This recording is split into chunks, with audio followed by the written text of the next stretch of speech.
This is Beyond the Big Screen podcast with your host, Steve Guerra. Today we're going to talk about The Clash of the Titans, the 2010 version. I'm Steve, and today I'm joined by Jay Sandlin. Jay Sandlin is an author and historian. He is currently on tour speaking at universities with his research on slavery and the golden age of social history in America. He just finished a panel tour of Southern universities. He is the creator and founder of the novel comics Alternate History with Superheroes. The novel comics' first volume, Outbreak Mutiny, will debut in early April with issues 0 through 7. Jay labels his book chapters as issues and releases them in a serialized installments like comic books, but in a literary format. Jay, can you tell us a little bit more about yourself so we can get to know you a little more? Hey, Steve, how you doing? Hey, thanks for having me here. Tell you, that was a nice introduction. Made me, you made me sound important, more so than I feel at home. No, just kidding. So, I got to give a shout out to the University at Tennessee at Martin for having me this Saturday. I will be talking about slavery and the golden age of social history as part of their panel. That's the one you mentioned there. I've been traveling a bit with that one. But this will probably be the farewell tour, and I'll be presenting other things in the future. Well, that's excellent. We're really glad to have you on, and I think that this is going to be a great movie to talk about. For sure. We've got a bit of everything. We've got the gods, the mortals, the love, the revenge, Zeus being a playboy, of course. To introduce the movie, The Clash of the Titans is a remake of the 1981 classic of the same name. The story is based on the Greek mythological hero Perseus. We see all of our favorites in this one: Zeus, Hades, Andromeda, Pegasus, Medusa, and don't forget the Kraken. Here's some production details courtesy of IMDb and Wikipedia. It was released just about 7 years ago to this year, which is a little scary that it seemed like it came out yesterday, in April of 2010. The director was Louis Leterrier, and he was the director of Now You See Me and the first two Transporter movies, along with the 2008 The Hulk movie. It had a pretty sizable budget of $125 million, and it grossed approximately $70 million in opening weekend. It has a 106-minute runtime, which I thought was really good. It took kind of a beating from the critics with a 28% Metacritic from Rotten Tomatoes and a 39% from the fans. And it's available on Amazon Prime for rent, and it's usually available on cable and dish services, so it's a pretty easy TNT movie. Seems to offer it quite a bit. Yeah, I watched it on Spike just before we started today, just to review it. Yeah, I always set it for my DVR. I actually like this one a lot. The lead male is, as Perseus, is Sam Worthington. He's an Australian actor with early roles in Terminator Salvation, and his breakout role was in the movie Avatar. Most recently, he was in the Clint Eastwood movie Hacksaw Ridge. I found him a little meh, in my opinion. He, you mentioned it, Avatar being his breakout role. He actually broke out of his truck because he was living in his car when they cast him for that. I read that and I thought that was pretty amazing, considering that he had been in a couple of big movies before then. Yeah, that must have paid for the lease on his car then. Yeah, but not the lease on a house. He just claimed it as a mobile home. But no, I really didn't have any big complaints about Sam. He plays a classic hero. He plays a very archetypical hero in most everything he does. You see it in Terminator Salvation, Avatar especially, because he's chosen as someone that's, has one foot in the mortal world and then a foot in the fantastic world, much like a demigod when he inhabits the Na'vi body. and he arrives to try to save the people from an outside force that wants to wipe him out. So it's you could call that typecasting maybe, but people see him as this a hero type character for whatever reason. Yeah, and his features are very chiseled, they're not, they don't typecast him in a certain role except for that role as maybe as a hero. Maybe with chiseled features, they wanted you to think of a Greek statue. Oh, yeah, that's true. And then starring as Io or Io is Gemma Arterton. She's a British actress, and she's likely best known as her role as the Bond girl in Quantum of Solace. Many of her she was in more TV and stage otherwise. Quantum of Solace. They named it so appropriately. Quantum of Solace would be the name of a book I would read if I want to take a nap on a Sunday. Yeah. Yeah, that's for sure. I didn't really recognize Gemma as much from Quantum of Solace. I recognized her from Hansel and Gretel and Prince of Persia. I don't believe I saw Quantum of Solace. Otherwise I did. She looked vaguely familiar. Yeah, she's Gretel in Hansel and Gretel with Jeremy Renner, Hawkeye as Hansel. But this is the movie that I associate her is with Clash. That's what I associate her with because of how well she plays. I usually call her Io. I think Io's acceptable too. But she plays Io with a lot of wisdom and a young body. And that was, I bought her as being wise, like Io. Yeah, definitely. And then I think that for me, the person who really stole the show in this movie was Mads Mikkelsen as Draco. He's possibly the best known Danish actor of all time. He has been in really a whole list of awesome movies, but you probably wouldn't. I don't think that most people would necessarily attach a name to his face. For me, his first breakout English role was the 2004 King Arthur, but I thought he stole the show in Star Wars Rogue One. Yeah, he was great in Rogue One playing Galen Orso. It's out on DVD and Blu-ray, and I bought it this weekend to watch again. Then we have Liam Neeson as Zeus. I think Liam Neeson, he introduces himself. Sure.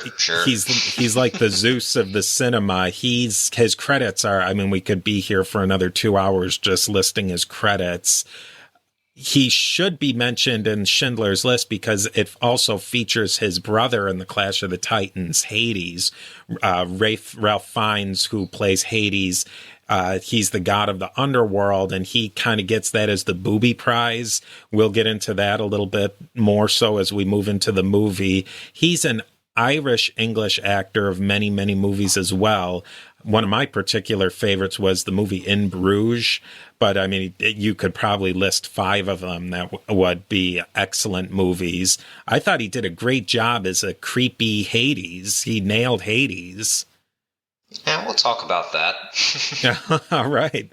And then finally, there's I thought I'd round this out with Alexa Davalos as Princess Andromeda of Argos. She's more known for TV roles such as The Man in High Castle, but she was, for the role that she had, she played it quite well.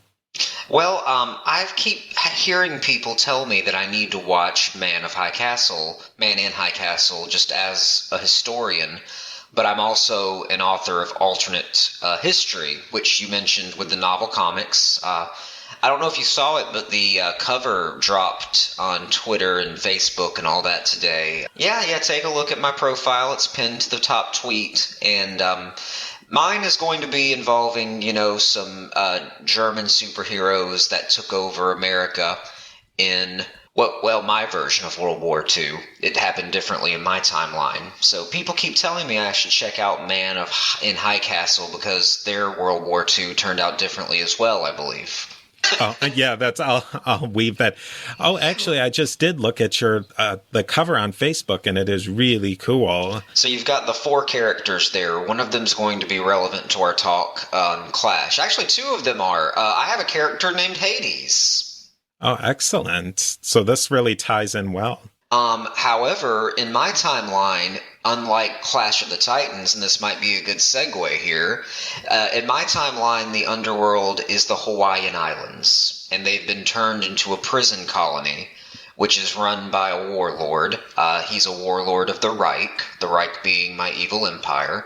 They take over territories, they assign warlords to govern them directly. So the warlord is renamed once he's given his territory. So the character once known as the Okinawa Dragon from the heart of Japan becomes Warlord Hades and becomes a lord or warden of the underworld. Oh, that sounds like it's really interesting. And you can see him on the cover, the Okinawa Dragon character, his name being Hades as a warlord. He's wearing the cloak, holding the sword in his green scaly hand. Oh, that's really cool. Yeah, and this movie, it really doesn't leave you off. We'll get to the end of it, but it doesn't leave you off as a sequel. And well, maybe we can get into the sequel a little bit or schedule a separate episode for that. The context or the background of the movie is basically baby Perseus is found floating in an ark or a box in the beginning of the movie in the sea by a fisherman. The fisherman takes Perseus on as his own son. Perseus knows he's different. And fast forward a few years, on a family fishing trip, the family passes closely to the land of Argos in Greece, where the people of Argos are destroying statues of the gods, almost starting a war against the gods. A gigantic statue of Zeus is knocked from its pedestal and thrown into the sea. And the gods are understandably seriously ticked off by that. So Hades sends out monsters to attack the humans. In that attack, they sink Perseus' family boat, killing his parents and his sister. Perseus winds up in the court of the king of Argos and decides to help save the cities from the wrath of the Titans, and has many an adventure along the way. Now, my question is, this movie's linked to a myth of Perseus. What's the story of the myth of Perseus in actual Greek mythology? Well, so Perseus in Greek mythology, he is the son of Zeus, as played by Liam Neeson. They got that right part. And he was, like many common stories in mythology, very similar to later stories, he's the orphaned hero archetype. So when he was born, he was seen as a threat by an established order. And what these myths all seem to have in common, whether it's Perseus, other stories like this, Paris, the son of Priam, Moses, Romulus and Remus, you have these infants who are seen by the old order as a threat even before they've grown and developed. And it's a sign that heroes are marked for greatness, I should say. They're born that way. And that's a common aspect of mythology, because if the people can claim their descendancy from the divine, they can then claim to be themselves divine. And the Greeks did it, and they taught it to the Romans, and so on and so forth. In the movie, right after that, though, this war against the gods takes place. Is there any parallel to that in Greek mythology of this rejection of the gods? Well, not that I'm really aware of now, because so much of Greek mythology involves finding the will of the gods, pleasing the gods. Pleasing the gods was a very common part of daily life for the ancient Greeks. Now, there were men who questioned them, like Socrates would be a good example. The Socratic method is to question everything, and I think he even questioned the gods' existence. You certainly had other atheists in ancient Greece, but I'm not aware of an actual myth of a war between mortals and gods. We know that there were wars between the gods themselves and the gods and the Titans. Could you maybe tell us a little bit about the setup of the gods? How did they work exactly, and in their pantheon? Well, yeah, that's important. The power struggle and the power layout of Mount Olympus. That's kind of where we show up in the movie, where you see the trinity of Greek mythology. And that's where you see Zeus, Poseidon, and Hades. just like in the later Roman Senate, one ruled from above all, that was Zeus up in the heights, in the heavens. Then you had Poseidon as the lord of the seas, and then you had Hades, who, when drawing lots for who would control the reality, it said that he drew poorly. In some stories, it says that he was tricked. And that's what the movies follow. They act as if Hades was tricked into becoming the ruler of the underworld. So you have rule from above, rule of the seas, and rule from beneath the earth. That's the trinity of Greek mythology, and they live on Mount Olympus.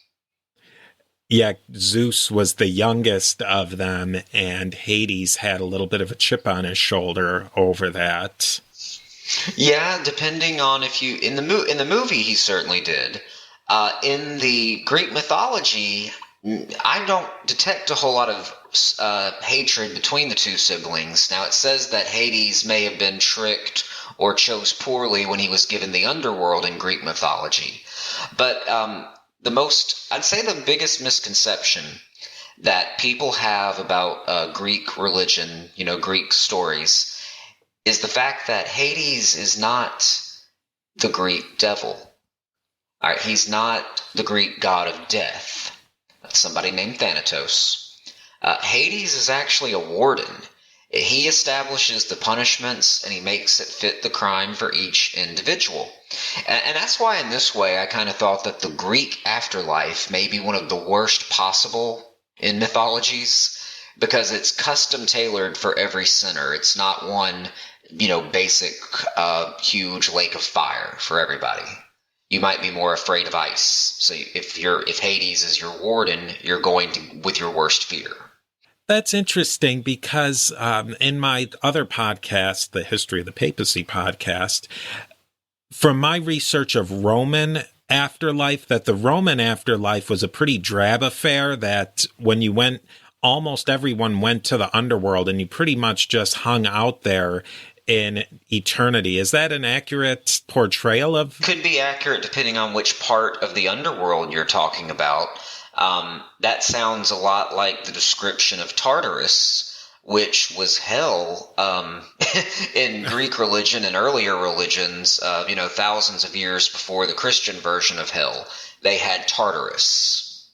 So you could say that Hades, he wasn't really... He's not an evil character in the movie. He takes on an evil persona, but in the mythology, he isn't necessarily. He's not cognate with the devil per se. No, you wouldn't associate him with the devil.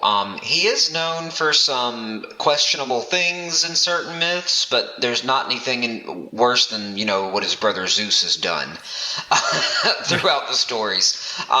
You could point to the myth of Persephone's. Sometimes it's called the Rape of Persephone, in which Hades steals the daughter of Zeus and Demeter, so they're actually related as well. But Hades takes her and forces her to be his bride in the underworld. And that's a story that is sometimes depicted as Hades taking her by force. Other times it says that she went along willingly, and sometimes it says she was tricked. So Hades has, reasonable doubt, even around the story of his abduction of his wife. I wouldn't call him a malignant character overall. Definitely in mythology, he's no worse than Zeus, but here he has, in this movie, he is definitely the ultimate evil. And now, a brief word from our sponsors. After the family of Perseus is killed in the attack by Hades, they find themselves in the great hall of Argos of the king Cepheus and his wife Cassiopeia, and they're celebrating this battle that they've had against the gods, and they think we're winning this war against the gods. And it's a pretty mirthful, but then Hades shows up. Again, Hades sets up this what's going to be the rest of the movie, that what's Hades' problem in this movie, really? I mean, I think that's what this scene sets up, is that Hades has a major problem, and this is where he's going to start to solve it. I agree with you to a point. I would also say that it establishes just the first step in a very intricate plan. Hades is a thinker both in the movie and in Greek mythology. I could definitely say that they get that right. And he comes across as a very, I don't know if I could call it patriotic. He's coming across as he plays for the gods team. And he says, you need to be worshiping the gods. In reality, he wanted to get all worship directed towards him. Because worship, in this movie, worship feeds the gods. And that's pretty important to the plot. Yeah, I thought that was interesting. Is that something that they keep coming back to? And Zeus gets his power from adoration prayer, where Hades will just take what he can get. Hades' delicacy is fear, terror, and remorse. That's what he thrives on. It's almost like they're psychic vampires. These makeups of the... I've read books, and the psychic vampires in the Dresden Files, where Hades has appeared as a character in their most recent book, Skin Game. They have a certain class of psychic vampires. Some feed off love, some feed off devotion, and some completely feed off fear. So it's almost like the gods are leeching the emotions from mankind. And if the thing is that the people really do hold all the power, that's why Argus was saying we're winning the war against the gods, because the gods need the people, not the other way around. What's interesting is, this is where Hades sets up his plan to take out Argos. And what is his big plan to take them out?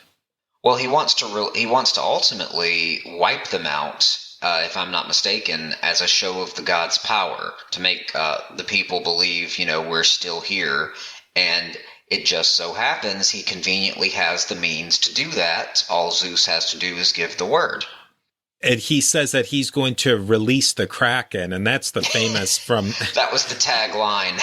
Yeah.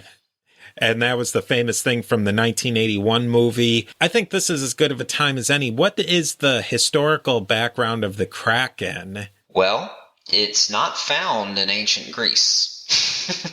It's actually, Kraken was a Nordic term.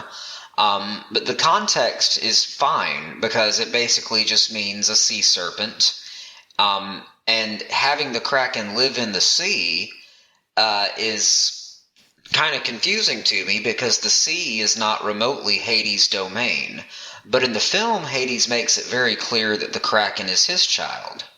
Mm-hmm. That part, the Kraken's cool for one thing, and it's a cool sounding word. It fits in because the Greeks had water monsters that could destroy, super powerful water monsters, and there was a lot of those ideas in the Mediterranean world. There was a sea serpent named during the, I guess it was during the Iliad, recounting the Battle of Troy, with the famous Trojan horse that they used to sneak into the city.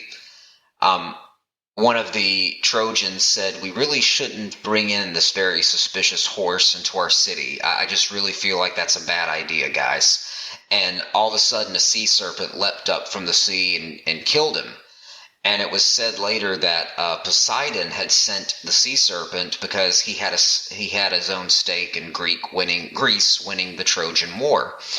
So that being said, there's a precedence for sea creatures and monsters in Greek mythology, but again, none of them are under the command of Hades like the Kraken was in this film. That's strictly Poseidon's domain.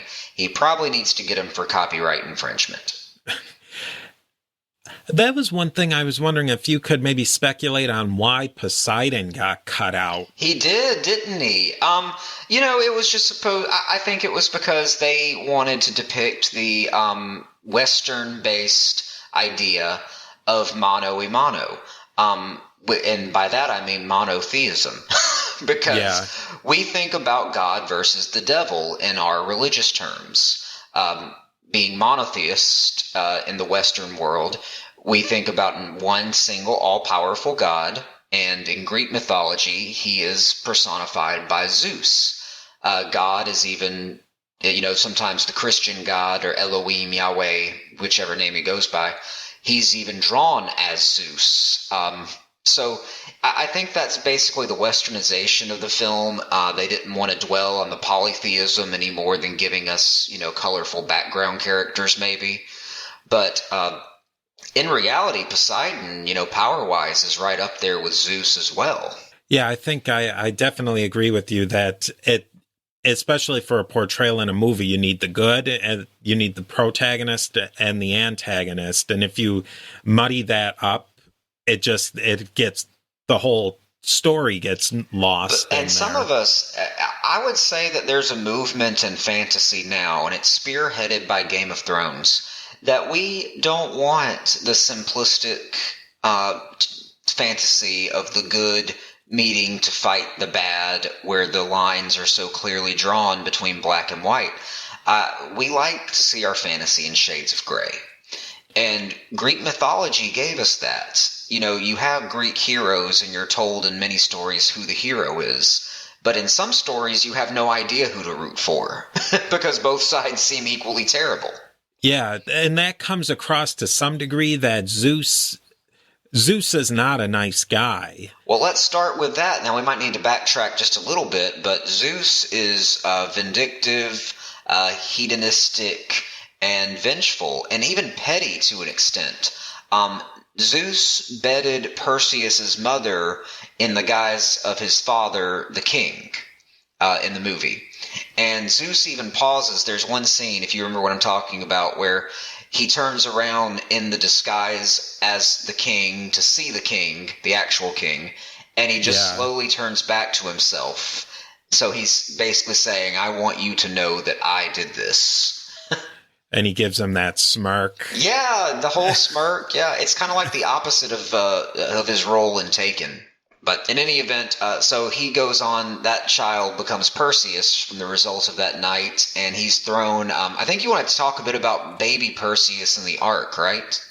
Yeah, let's bring that up. In the beginning of the movie, they just show a clip of the baby Perseus with his mother. His mother has died in this Ark, or it's like an ark coffin, and they throw that into the sea, and they show that later. It's in the same scene after the king sees Zeus with his wife, and then the next scene is him throwing her off of a cliff into the sea. And maybe you can explain that a little bit. Well, it reminds me of lots of stories before and after. Of course, we don't get a lot older than the Greeks in Western culture. But the other Greek myths, it had been foretold that Paris, the son of Priam, was destined to cause the fall of Troy. So they tried to kill him as a baby. Also there's the story of Romulus and Remus as the founders of Rome. Do you know a little bit about the links between ancient Greece and the founding of Rome with the story of Aeneas? Maybe you can just give us a little background on that. Well, basically the idea is that one of the founders of Rome in the hills of Palatine came from the Trojan War as the hero carrying his father on his back. From his line, we get the twin boys, Romulus and Remus. Now, they were also sent away by their mother because their father was wanting to put them to death because he thought they were going to take his power. They floated away and were raised by a she-wolf who gave them her protection and their milk. So it's just part of this orphaned hero archetype. It's a pretty common mythology aspect. Also important to note that in Greek mythology, Zeus, the father of Perseus, was an orphaned hero. When he was born, his mother Rhea hid him away from his father Kronos. Kronos was fed a collection of stones instead of Zeus because I guess baby gods taste like rocks. Yeah. And Zeus was then raised in secret by humble people until he overthrew his father Kronos during the Titanomacy, which is very important in the sequel. So what all these myths seem to have in common is the recurring feature of the infant being seen as a threat to the old power, and they're tossed out. But of course, in the story, all prophecies become self-fulfilling, and in reality, they've just set the hero on a journey to achieve their greatness, like Romulus and Remus, like Paris, like Moses. and hear like Perseus. It's funny, Zeus has such a character of humanity. He's has all of these human emotions. He doesn't ever seem, except when he's wearing that regal armor, like he's somebody who's trying to be a god, but he always seems to fall into these human emotions of, wanting to take care of his children. It's such a strange dichotomy. I think you I think you draw that in well with the duality between the costumes and the imagery that brings to mind. When he's wearing the armor, he looks all powerful, larger than life. And then, like you say, when he appears in the mortal realm and sees his children, Perseus, he cares about his son and tries to help him. He is dressed as a peasant or like a wandering traveler, even maybe a shepherd. Did you ever get that feeling? Yeah, definitely. He definitely didn't come off as powerful in those. He was subservient or weak, I would say. That's the way he would portray it in those scenes. Maybe he was more approachable in that manner. Yeah, that's true. But I liked the dual versions of Zeus. I thought that was important to give him some humanity and to see that he's kind of rooting for Perseus. And maybe to an extent he sees Perseus a bit like himself. He might see a bit of himself in, someone who didn't want to listen to his father and who wanted to do things his own way, which probably should have made Zeus a bit nervous considering Zeus castrated his own father. We also learn that Perseus is not human. As much as he wants to be human, he is not completely human. They call him a demigod. What is a demigod in the Greek mythology? Well, we already talked about two of them. Romulus and Remus were demigods. They had a god parent, one of their parents being a god and one of their parents being immortal. That's a demigod. If you have the bonds between spirit and flesh, it results in something much stronger than flesh, but slightly weaker than spirit. But it could be something different altogether. You get this in the Bible in Genesis 6, chapter 4, when they mention that the sons of God mated with the daughters of man and produced the Nephilim, or the Nephilim, however you pronounce it, either way. So we've got those, we've got Greek demigods, we've got in Rome, everybody's brother is related to a demigod because everyone wants to claim ancestry to a deity. The Spartans did it by saying they were descended from Hercules, and Hercules is the grandson of Perseus. Oh. Somehow. I'm reading that Heracles is the grandson of Perseus, but Hercules is also the son of Zeus. How does that work out? Have you read that Heracles is the grandson of Perseus? That sounds really familiar, but he was the son of Zeus. He definitely, I'm just thinking, he definitely was the son of Zeus. Okay, now I'm reading he would obviously be the half-brother of Perseus. He is, oh wow, this is strange. He is both great-grandson and half-brother to Zeus. That's what I'm reading here. Wow. You got to draw that family tree out. That family tree is going to be more interconnected than the family on Deliverance. Yeah. Well, Perseus was, I believe in the mythology, he married Medea. No, that was Jason. In the mythology, Perseus marries Andromeda. Oh, and is he in the Greek telling of it that he's the father of the Persians?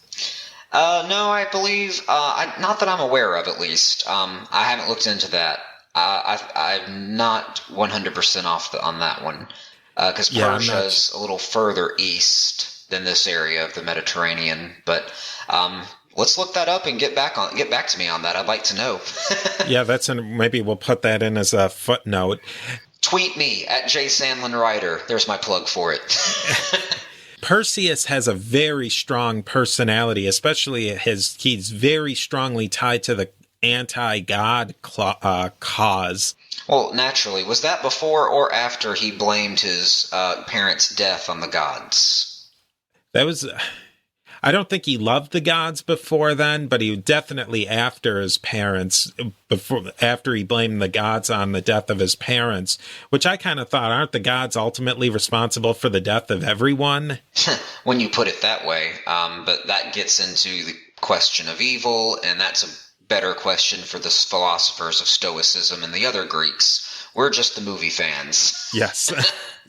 Yeah, don't think too deeply on this issue. But in any event, that gives me a thought that I was going to bring this up. Isn't this Perseus origin story a lot closer to Superman than it is Greek mythology? There is something to say to that. Maybe you can fill that out a little bit more. Well, I mean, they had the demigod part correct. But then it seems to merge with Superman, which they've also done that to Hercules, especially in the Disney animated film. They send him, found as a baby by farmers, finds out that he's the son of someone else, has conversations with the other father from a distant land, comes into his own powers and defeats the evil. I mean, I'm describing both the plot of Superman and this movie. Yeah, they really do line up. That's why you call them archetypes. I like the progression of Perseus's character. He starts out as so fanatical in his distrust of the gods and hatred of the gods, that he'll reject anything that they've given him, or that those tools that are helpful to him. But as the movie progresses, he becomes a little bit more pragmatic. Well, you could call it pragmatic, or does he just become more willing to do what is necessary to achieve his goals? Maybe gains a certain sense of wisdom. I don't know that I'd call it wisdom. I'd call it more like last-ditch effort. I'm desperate, and I will, accept this lifeline. But it doesn't mean I'm going to embrace it. It's like I will use my lifeline if there's no other choice. That's how his, which we should talk about these gifts from the gods. Perseus was first provided with was it the sword first?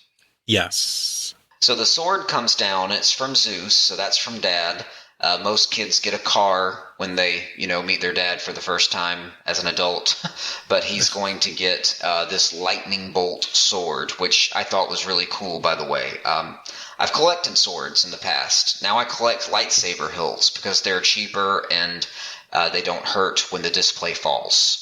Yes, but less dangerous. Yeah, so I have a couple of fantasy swords, and I would love to add this one. Does it have a name? Is there a name blade for this sword? I don't remember them giving it a name. I don't either. It was Zeus inspired, so we should probably give it a name. Maybe if it's from Zeus, you could call it the Thundera sword. Yeah. That sounds good. Or Thunderous. Yeah, it would need a Greek. You got to put a Greek spin on that. Thunderous. Yeah.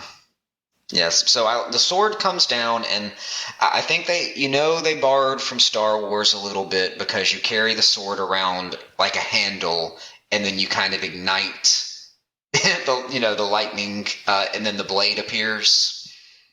But they didn't carry it so far. It did turn into a regular sword after that.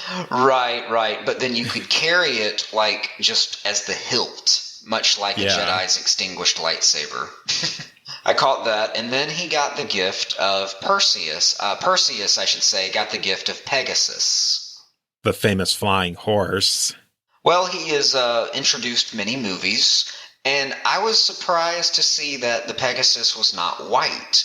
They had a black Pegasus. What would can you think of a reason that you didn't see the traditional white Pegasus? I noticed that myself. I thought, for one, it could be as a departure from the original movie, and I also thought that Pegasus, to me, in this movie, was representing something wild, and Pegasus was for Perseus. Say that 10 times fast. Pegasus was for Perseus, and they wanted to remain that wild element to it, and sort of a dark element to it, a mysterious element. That's what I thought. Definitely get behind that. And also that maybe Perseus, or to Perseus, The Pegasus, it is difficult, isn't it? Represented a dark temptation. Like, if I accept this, I'm becoming more like the gods, and I don't want to be like the gods. And now, a brief word from our sponsors. Yeah, in the 1981 version of the movie, Pegasus was turned into a sidekick to Perseus, where in this movie he comes, he goes, he does his job, but he's not almost like a pet of Perseus. Yeah, he wasn't. Oh goodness, what's his name? What's Battle Cat? He was like He-Man's Battle Cat on Masters of the Universe. Where this, he was, maybe you could relate him more to Alexander's the Great's horse, Bucephalus, where they're more of part of a partnership than they are a master and an animal situation. An interesting part of the movie that it came up early in the movie, and then it was sprinkled in throughout the movie, was these priests and priestesses to the gods. They were not what I would, not that I have too many preconceptions of Greek priests and priestesses, but they look to me almost like more of like Indian, South Asian Indian, like gurus, than they did what I would have typically thought of as a... that may not be out of the question. While both cultures did maintain, distinct faiths, Greek missionaries visited India and vice versa. There was some contact. But priests in Greek mythology and the Greek day of life, they were theological advisors. Citizens would consult with them. They were knowledgeable in religious affairs. There really was no separation as so much between like the church and the state, because state officials were often very knowledgeable in matters of the faith. And they would consult the gods for the will for both people in Greece. And also, if you did not, I think we see this in 300, you had to have the church's approval to do many things. People didn't use the term Greek to just denote where they came from. If you said someone was Greek, it also meant by default that you obeyed the gods of the Greeks. And their priestesses often had the added restriction, aside from having to be knowledgeable and faithful, they often had to be pious. They had to be virgins or past being the age of menopause. That carried over into Rome with the Vestal Virgins. Yeah, their religion, it's hard to compare and contrast it to the Christianity that would come later. It was so different in many ways, but then in many aspects, Christianity took on some of those roles that the paganism held. Well, certainly, because, Christianity in the year 325, post the Edict of Milan, Constantine turned the very Roman country of, his empire to a Christian nation and wanted that change to happen overnight. And largely, Roman Catholicism and Christianity inherited many aspects of the Roman deities, like praying to saints of a certain type before they prayed to gods of a certain type. And the Romans inherited their polytheism. The Etruscans have been suggested as one source, but we don't totally know everything about the Etruscans yet. But we know that they enslaved the Greeks and took them as their teachers. One character that I thought was interesting that didn't seem to have a tie-in to the 1981 movie or to the Greek mythology that I can recall is I believe they called them the Jinn. They were monsters about maybe a head taller than the rest. You are absolutely right. Now, the Jinn are not part of Greek mythology. They are a part of Islam. And the Quran mentions the Jinn. You wouldn't call them demons, but they're powerful people. They're almost like demigods, you could say. Because of course, Islam shares the Hebrew Abrahamic traditions of gods and the creation story. And in the creation story, we know that man was made from dust. But in the Quran, they add that Allah, which is just Arabic for God, Allah created another being from fire, and that was the birth of the jinn. Oh, well, that's fascinating. And I don't know if that's where the wish-making part comes. I think that became folklore later attached to the jinn. And then you get your films like Wishmaster. I love that series. But there's some bad movies. Wishmaster has the jinn granting wishes. But there's nothing inherently that I recall about wish granting in the Islam version, because obviously you'd want to pray and be devoted to Allah and have good things come to you, not ask a magic jinn for them and he grants you 3 wishes. That and then the aspect that you mentioned from the Genesis version remind me of the story of the Book of Enoch as well, and the rock monsters. That ties into another movie that we will probably talk about at some time, the Noah movie. I believe that's a 2010 movie with Russell Crowe, where the angels mate with humans and right, that was the Nephilim. Monsters. We mentioned that earlier. And the rock monsters also remind me of a Jewish golem. Are you familiar with the golem in Jewish mythology? Yeah, maybe fill us in a little bit on a golem's a rock monster, and if you write a scroll and put it in his stomach, he apparently obeys your command. He's also featured on one of the episodes of The Simpsons that I like. So the golem is super strong and follows your orders, but there's not really any creature like the golem in the Christian Bible.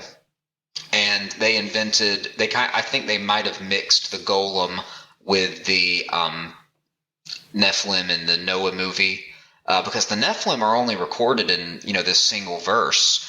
But what we do know about them, it says they were the heroes of great renown.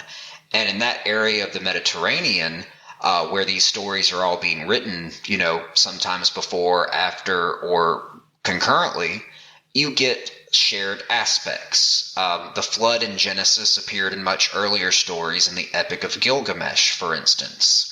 And from Gilgamesh, we even get the beginning of these demigods, with Gilgamesh being the son of a god and immortal. So it literally is the oldest story in the book for Western civilization. Right before probably the climax of the movie is the fight with the Medusa, but before that, they venture into Hades, the realm of Hades, the underworld. And they go on to the river Styx, and they have to call the boatman. Yeah, Charon, the boatman. Set up that scene a little bit for us. And maybe as you're telling that, how does that fit in with Medusa? All right, so if you want to get into the underworld, you've got to show Charon, the boatman, 2 coins. I don't know if the denominations of the coins are ever mentioned, if the origin matters. Like, could I give him 2 pennies and 2 quarters or silver dollars and still get the same trip? Do they have any kind of order of seating on this boat? Is there a first class section? Is there a coach? Or maybe you're a stowaway? I don't know. But Charon runs the riverboat, and if you don't bring him those coins, you wander the banks of the river for eternity. And that's kind of like the fate of paupers in Greek mythology, because their relatives who buried them wouldn't have the coins to send them on to the underworld, where that may actually be like the stories of limbo in other religions, purgatory maybe, just wandering the banks of the river Styx. Then you get into the underworld, where Medusa, remind me exactly, I don't know what her area was called, but she was hanging out that looked like an old battle site. Oh, yes, they did explain that. It looked more like a location that you would only find in a video game. That's how I would describe it. With all the platforms and the fire and the lava at various parts. I'm sure if there was a video game for this movie, that was the... See, I feel like they had the video game in mind when they storyboarded that. They said, now this will be great for the future tie-in video game that's sure to come. Don't you see that in movies a lot? I think maybe it's of people of a certain age where you grew up with video game tie-ins to movies, and you look when you're watching a movie, you're like, I'm going to see that in the video game. Yep. I mean, I can't say that that's changed films, but I do believe that we watch films and we see parts that we say, hey, they're thinking about a video game there. Yes, absolutely. And the more fantastic the movie, the more likely this is to be. You mentioned like Rogue One, for instance. Rogue One definitely had some visual elements that you will see in future Star Wars Battlefront. They'll have it as downloadable content. Just watch. Oh, yeah, I'm sure with Star Wars they will. They will indeed. So moving right through this here, they retrieve Medusa's head. Perseus does it, but it kind of comes as a Prithic victory, named for another king who lost an army to win a battle. He doesn't come out with many of his help left. No, that's where Draco, played by Mads Mikkelsen, gets frozen in stone. Everybody in that band was going to get killed in some way. They were all expendable. Right. And wasn't that a good scene where, here's how I'm remembering it, Medusa looks at the djinn and he won't turn to stone. Was that correct? Yeah. And he won't turn to stone because he's not a man. Yeah. That was what I took it to mean. You know, they're saying the djinn don't come from the seed of Adam. They come from a different line made by fire. So it's kind of funny that he won't turn to stone, and then Medusa just kills him in a different way, I believe, right? Yeah. She's almost like, oh, that was cute. Watch this. All right, yeah. Because Medusa is she's tough. She would definitely be a video game boss villain. I mean, she's really as tough as they get. Yeah, we see Medusa a lot in mythology, typically seen as a jealous person. Like, that's where the phrase, if looks could kill, probably comes from. She's often has a green-eyed stare, and she's depicted as a serpent, so it's like a jealous lover. And she will, stop men in their tracks. Perseus has to, take her out, takes her head, heads out of the cave, and he's got to get the head to Andromeda, where she's going to be sacrificed at the end if the Kraken reaches her, right? Yes. And this was where a big deviation came for me. I think you might know what I'm going to be talking about. The Kraken, he says, release the Kraken. It comes up from the sea, and as we already talked about, that's Poseidon's domain. Yeah. All these things are coming out of the sea at the Battle of Argos at the end because they thought it made for great visuals with, the gargoyle-style demons flying out from the seas. But Poseidon holds a lifetime lease over the oceans. So I don't know. I wonder if there's an explanation for Hades getting, if you were going to put one in universe, maybe you could say that Poseidon was too weak by that point in the movie to do anything about it. I could see that, or that all of these things, everything comes from the bottom of the ocean. It's almost like they're using the ocean as it's just a pass-through for the things that live underneath it, getting into Hades' realm. Right, of the underworld. And the pathway to the underworld being through the ocean, that's been a part of the mythology before as well. I remember there was an episode of Xena where she actually swam through the barrier to the underworld through the ocean. I remember even thinking as a kid that was unrealistic for a show about Greek mythology. But you gotta love Lucy Lawless in the 90s. Yeah, great 90s TV. Yeah, she based that war cry off the utilating of these warrior tribal women she heard. Oh, that's interesting. Yeah, kind of a famous cry. Can you do a Xena cry? No, I cannot. I'll give you $1 to try one. I think it would take more than $1, but I may do that for iTunes reviews. Maybe if we get enough iTunes reviews, I'll try a Xena Warrior Princess cry. Give it your best shot. So we have this scene with Andromeda, and she's facing down the Kraken, right? You want to set that one up? Yeah, she's... The the priests and priestesses have set up this temple, I guess you'd say, right on a precipice over the sea because they know that's where the Kraken's going to come from. And, of course, everyone knows that. Yeah. Andromeda, she's hanging from this setup that they've rigged. Just she's interesting with her. She's fatalistic the whole movie. She's been willing from the first minute that anybody started talking about the Kraken that she's just going to, you know what?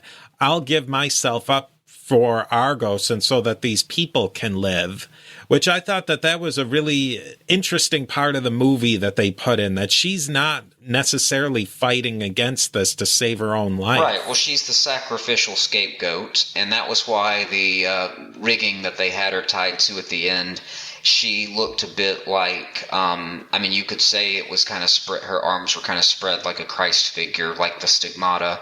I kind of thought more about King Kong. I believe, wouldn't they offer the woman to King Kong in the original film? And now that we've gotten to it, let's talk about the Kraken. Just based on visuals, how did you take how that played out on the screen? It's a fantasy creature. It's a kaiju, meaning giant monster. It's one of the original kaiju. I believe that the Kraken in most traditional myth is a cephalopod or a giant squid. And there are giant squids, so that's probably the reason for the stories. Yeah. And if they come from the Norse, well, we know that the ancient Norse were sailors on par with, just about anybody when they were a world power. There's just very little left from that time documented, but we're learning more and more about men like Eric the Red and Leif Erikson and the sailing that they did. That's a lot of where the Kraken's background comes from. The tentacles, the spikes, like the suckers. However, the Kraken we get is more on the monster side of things than having its tentacles set firmly in the natural world. I thought it as a visual piece, they almost went too extreme with it. I think it was, and maybe that is what they were going for. It was hard to wrap your mind around. Yeah, and maybe too over the top. I'm still not sure about that. Having watched the movie and then rewatched it a couple of times, I felt like they maybe went too far with the Kraken and its scope, that it washed it way too overshadowed everyone else. Right. Just, you gotta have the right amount of Kraken, because if you don't have enough Kraken, you're Kraken lacking. Yeah, that's right. Yeah, I think that they could have scaled him back a little bit, and I think it would have given us a better idea of the whole scene. Yeah, maybe so. Then, so let's wrap up the movie. What happens in the end? Well, it all comes together, and the ending between the movie and the myth, vastly different, of course. The movie wraps it up with a nice little bow, with Perseus freezing the Kraken with the head of Medusa, then casting Hades back to the underworld with the help of a lightning bolt with Zeus. And then he meets with Zeus, who makes the offer again. He says, hey, you want to come hang out on Mount Olympus, see how the other half lives? And he says, no, I'm going to hang out here. Earth seems cool. And he's like, well, you might as well have your girlfriend back. So he brings Io back, and he falls in love with her. And there you have it.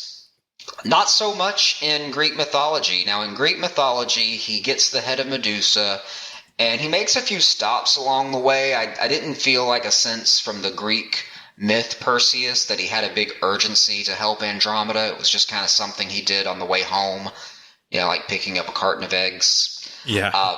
But he stops and meets a Titan that was cut from the film. One of my favorites, actually, is Atlas. Atlas, of course, he's not a Greek god, he is a Titan. He came from the previous generation of deities which the gods overthrew in the Titanomachy. Atlas holds up the world on his shoulders, and he meets Perseus, and they get into an argument about something or other, and Perseus turns Atlas to stone.